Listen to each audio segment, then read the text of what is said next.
देखो हमारे पास क्या है, आर कोई भी रिंग है विद यूनिटी, एम कोई भी आर मॉड्यूल है। तो हमें ये प्रूव करके दिखाना है कि एम सिंपल आर मॉड्यूल होगा, every non zero element of M generates M. Third condition क्या है, M isomorphic to R by I, जहाँ पे आई क्या है, मैक्सिमल आइडल है।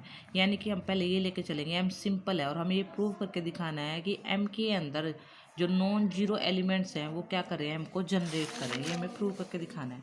देखो सिंपल मॉड्यूल क्या होता है, सबसे पहले सिंपल मॉड्यूल वो मॉड्यूल होता है जिसके दो ही सब मॉड्यूल एग्जिस्ट करते हैं, एक तो वो खुद और एक क्या है, आइडेंटिटी। यानी कि एक तो हमारे पास जो जीरो मॉड्यूल है वो, और अगर नॉन जीरो है वो खुद ही होगा नॉन जीरो, कोई और नॉन जीरो सब मॉड्यूल नहीं हो सकता। ठीक है, अब देखो मैंने एक कोई भी एक ऐसा मॉड्यूल मान लिया जो एक्स से क्या हो रहा है, जनरेट हो रहा है। ठीक है, एक्स से जनरेट हो रहा है तो ए के अंदर क्या किस टाइप के एलिमेंट होंगे, आर एक्स टाइप के एलिमेंट होंगे, जहाँ पे आर किसका मेंबर होगा, रिंग का। क्लियरली ए क्या है, सब मॉड्यूल, क्योंकि ये मैंने पीछे थ्योरम करवाई थी आपको, वहाँ पे हमने इसको सब मॉड्यूल प्रूव किया था। ए क्या है, सब मॉड्यूल है, बट एम तो क्या है, सिंपल है, तो उसके दो ही सब मॉड्यूल हो सकते हैं। तो इसका मतलब या तो ए फाइव के इक्वल होगा या ए एम के इक्वल होगा, बट ए क्या है, नॉट इक्वल टू फाइव है। क्यों क्यों है भाई not equal to five, because हमें पता है वन रिंग का मेंबर है और एक्स एम का मेंबर है। तो वन इंटू एक्स करूँगी तो वो किसका मेंबर होगा, वन इंटू एक्स करने पर तो वो ए का मेंबर हो जाएगा। और वन इंटू एक्स है क्या, एक्स, और एक्स क्या है, नॉन जीरो। यानी कि हमारे पास क्या है, ए के अंदर क्या एलिमेंट एग्जिस्ट करता है, एक्स एलिमेंट एग्जिस्ट करता है, जो कि क्या है, नॉन जीरो। यानी कि ए के अंदर कुछ ना कुछ तो एलिमेंट है, कुछ ना कुछ है, तो वो ए नॉन एम्प्टी हो गया। ए नॉन एम्प्टी, दो की कंडीशन थी आपके पास, या तो ए फाइव हो या ए इक्वल टू में एम हो। जब ए फाइव है ही नहीं, उसके अंदर कोई ना कोई एलिमेंट है, तो पक्का ए किसके इक्वल होगा, एम के। बट ए किससे जनरेट था, एक्स से। तो हमने क्या दिखा दिया, एम क्या हो रहा है, एम हमारे पास एम के ही नॉन जीरो एलिमेंट से क्या हो रहा है, जनरेट हो रहा है। बिकॉज जो अपने एक्स उठाया था वो कैपिटल एम का ही उठाया था, जो कि नॉन जीरो था, जिससे हमने सेट को जनरेट करते हुए दिखा था, ए सेट को। ठीक है, अब देखो सेकंड एम्प्लाई वन में क्या कहता है कि हम ये मान के चल पड़े एम जो सब मॉड्यूल है ना वो एम के ही नॉन जीरो एलिमेंट से जनरेट हो रहा है, ये मान के हम चले हैं। ठीक है, हमें ये प्रूव करके दिखाना है कि एम सिंपल मॉड्यूल है। तो देखो एम जब एक्स से जनरेट हो रहा है तो एम किस टाइप होगा, आर एक्स टाइप का, बिकॉज एक्स से जनरेट होने वाले क्या होते हैं, इस टाइप के सेट में आता है, वो किसके इक्वल, आर एक्स के। बट हमारे पास क्या है, हम मान के क्या चले कि नॉन जीरो सब मॉड्यूल है हमारे पास, every non zero submodule of M generated by, हम मान के चले हैं कि नॉन जीरो एलिमेंट है ना एम का, वो एम को जनरेट करा है। तो हम ये मान के चले थे एन कोई भी सब मॉड्यूल है एम का जो कि नॉन जीरो है।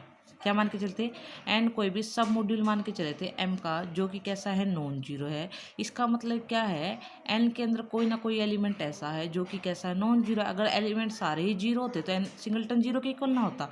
तो कोई ना कोई ऐसा एलिमेंट है जो क्या है, हमारे पास नॉन जीरो है। और हमारे पास क्या है, एम नॉन जीरो एलिमेंट से क्या हो रहा है, जनरेट हो रहा है, तो एम किसके इक्वल हो गया, आर एक्स के। बट एक्स किसका एलिमेंट था, एन का, एक्स किसका एलिमेंट था, एन का। तो दिस इम्प्लाइज, तो अगर एक्स एन का है, एन सब मॉड्यूल है, तो आर एक्स भी एन में होगा बाई क्लोजर प्रॉपर्टी ऑफ सब मॉड्यूल। ठीक है, तो आर एक्स एन का हो गया, यानी आर एक्स को कंटेन करने वाले मेंबर तो एम में थे, तो एम किसके अंदर कंटेन कर गया, एन के अंदर कंटेन कर गया। बट एन तो एम का सब मॉड्यूल है, तो एम किसके इक्वल आ गया, हमारे एन के इक्वल आ गया। तो यहाँ से हमारे पास क्या हो गया, एम सिंपल मॉड्यूल हो गया। देखो फिर से बता रही हूँ, हम मान के क्या चले थे, नॉन जीरो एलिमेंट है एम का जो क्या कर रहा है, एम को जनरेट कर रहा है। ठीक है, बाई सेकेंड तो हम ये मान के चले थे, तो एम किसके इक्वल हो गया था, आर एक्स के। बट हमें ये प्रूव करके दिखाना है कि एम कैसा है, सिंपल मॉड्यूल है। सिंपल मॉड्यूल है तो यानी कि उसके पास कोई भी नॉन जीरो मॉड्यूल नहीं होगा।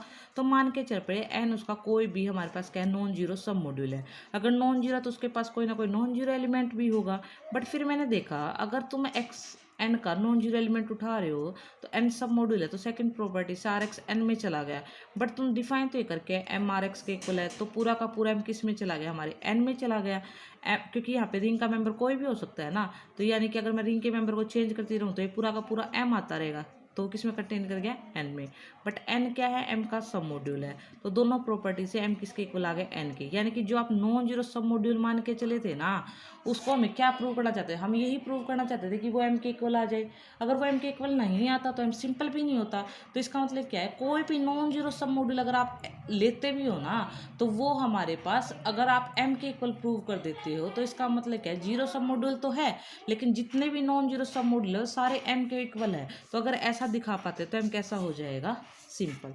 थर्ड में हम क्या लेके चल रहे हैं कि हमारे पास एम सिंपल मॉड्यूल है। सिंपल मॉड्यूल है तो हमारे पास फर्स्ट कंडीशन क्या कहते हैं भाई, सेकंड अप्लाई कराएगी भाई, नॉन जीरो एलिमेंट उसको जनरेट करें, क्योंकि फर्स्ट लेके चले तो इसका मतलब सेकंड तो है ही, क्योंकि फर्स्ट से सेकंड होल्ड करी थी। मुझे ये प्रूव करके दिखाना है कि जो आर है ना, एम है ना, वो आइसोमॉर्फिक है आर बाई आई के। तो मैंने एक मैपिंग डिफाइन कर ली, ठीक है। एम एक्स से जनरेट है तो एम आर एक्स टाइप होगा, उसको होमोमॉर्फिज्म प्रूव कर दिया। होमोमॉर्फिज्म प्रूव करने के बाद उसको क्या प्रूव कर दिया हमने, ऑन टू प्रूव कर दिया। ऑन टू प्रूव करने के बाद फंडामेंटल थ्योरम लगा दी। फंडामेंटल थ्योरम के अकॉर्डिंग यहाँ पे क्या आ जाएगा, कर्नल फाई आ जाएगा।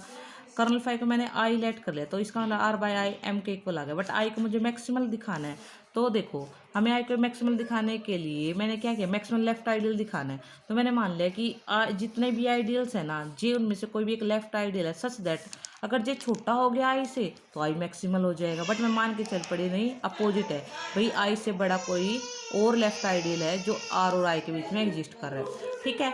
अब देखो अगर आई जे के अंदर कंटेन है, जे आर के अंदर, तो जे बाई आई किसका सब मॉड्यूल हो जाएगा, आर बाई आई का। बट आर बाई आई किसका आइसोमॉर्फिक है, एम का आइसोमॉर्फिक है, और एम कैसा, सिंपल। तो आर बाई आई भी क्या होगा, सिंपल। तो सिंपल से कहते हैं उसके दो ही सब मॉड्यूल होंगे, तो इसका मतलब क्या होगा, वो या तो आइडेंटिटी होगा या फिर आर बाई खुद होगा। तो जे बाई आई या तो आई के इक्वल होगा, या फिर जे बाई आई जो सब मॉड्यूल तुम कह रहे थे आर बाई आई का जे बाई आई सब मॉड्यूल है, तो बाई दिस डेफिनेशन तो ये क्या कह रहा है, जे बाई या फिर आर बाई आई के इक्वल होगा। अब हमें पता है जे बाई आई अगर आइडेंटिटी के इक्वल है तो पक्का जे भी क्या रहा होगा, आई रहा होगा। अगर J by I R by I के इक्वल है तो जे आर के इक्वल है। तो ये कह रहा है कि आपने जो आई से बड़ा दिखाया था ना, तो वो आपने प्रूव कर दिया कि वो बड़ा नहीं है, वो या तो आई के इक्वल है या फिर आर के इक्वल है। तो आई ही उसमें क्या रहा, मैक्सिमल रहा, ठीक है। तो नेक्स्ट पार्ट हम नेक्स्ट वीडियो में करेंगे।